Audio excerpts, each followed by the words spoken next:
What's up YouTube? I'm Vaughn and this is the Gear channel where we discuss collectibles, hobbies, competitive games from tabletop to video games. And today we are reviewing the Transformers X-Men crossover Ultimate X-Spanse. Now this figure looks amazing and I love Hasbro's crossovers, especially from the last one that we did of the Ghostbusters, but they've been making a lot more like Back to the Future and even Jurassic Park, and now they're coming with more of a classic monster theme. So Dracula will be receiving in November, which I'm super excited for, but also I'm hoping they're going to make more like maybe Frankenstein, the Mummy, or even the Wolfman.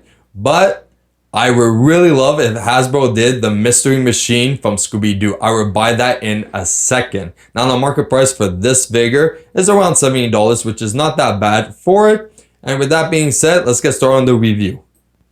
Here is the box, so we're going to take a close look of it. It looks really cool, and then we get a small Sabretooth and a Wolverine with this, so that's just amazing. Some blast effects, so amazing art of him. Really do like it. Look on the side, we have X-Men, Wolverine, Sabretooth. Oh, very old school. On the back, we have some more poses. One of the blasters is for Wolverine. We'll go to the other side, art again. Bottom, not really anything, but it's okay. Still looks pretty cool. I love this box, so I definitely have to show it first. So this is actually an amazing box. You know what? Honestly, if I wasn't opening it, I would actually just leave it displayed like this, sealed. So maybe I'll just put it back. But with this out of the way, let's get to the actual review. And here it is, and honestly, it looks really cool. The only downside is that Wolverine cannot stand at all. But we're going to go into closer detail. So first of all, he does look pretty cool. Let me just focus my camera a bit. So definitely does look cool. The mouth is yellow for some reason. Definitely, I could actually repaint these to look more accurate. This is actually decent. It's just the only use for it is just to put around his waist, and that's it, just like this. No other use, but it doesn't even help him stand. There you go. Then if we look at Sabretooth, now this looks sick. I love Sabretooth, so this is actually really cool, very old school. I even had all the old toys as well. I still do. I could definitely find it. And then if we look at the blast effects, so we have the one that's like Wolverine's claws, so which is pretty cool. I forgot the girl's name that has the blast like this. If you know, definitely comment down below. But this is just cool. I love this.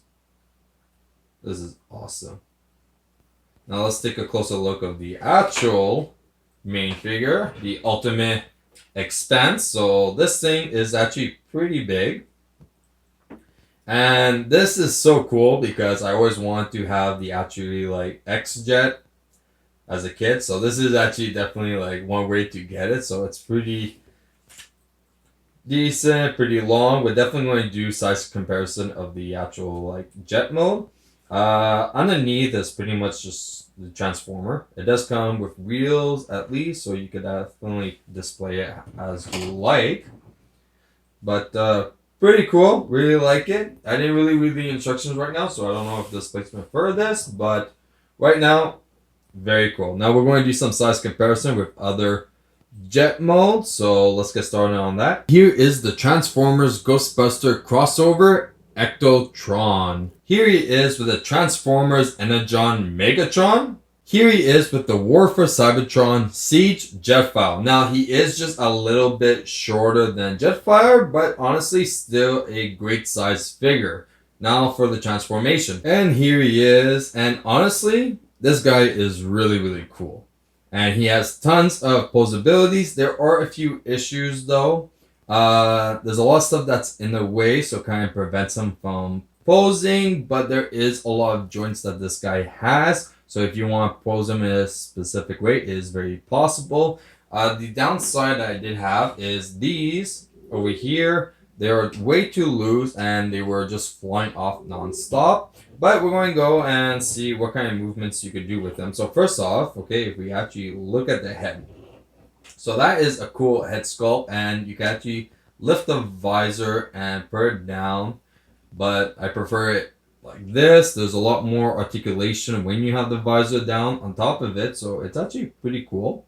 But this guy just looks amazing. Let's just take a step over here and just like lurk. He does look cool. I'm not really too crazy about these because I know it's supposed to maybe place like Wolverine and Sabretooth on. I feel like it could have been like tucked backwards a bit. Maybe it is possible, but that I would like. Everything about him looks cool.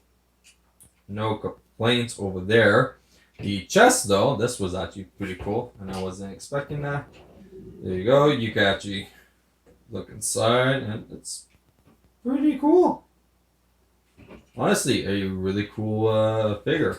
And as you can see, we put the weapons on. It's very easy. It's just a peg. And you just peg it in like this. And done. Wolverine. Pretty cool.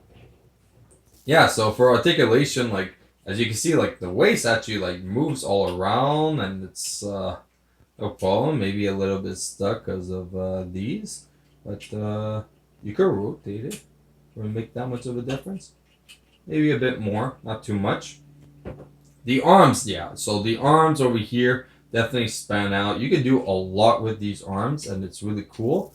So you can definitely pose it however you want. They do turn 360. The joints are very tight as well. So you don't, if you ever want to pose it in a way or do little add-ons with it, you don't really have to worry about it's falling down or weight of things. Like, it's quite good.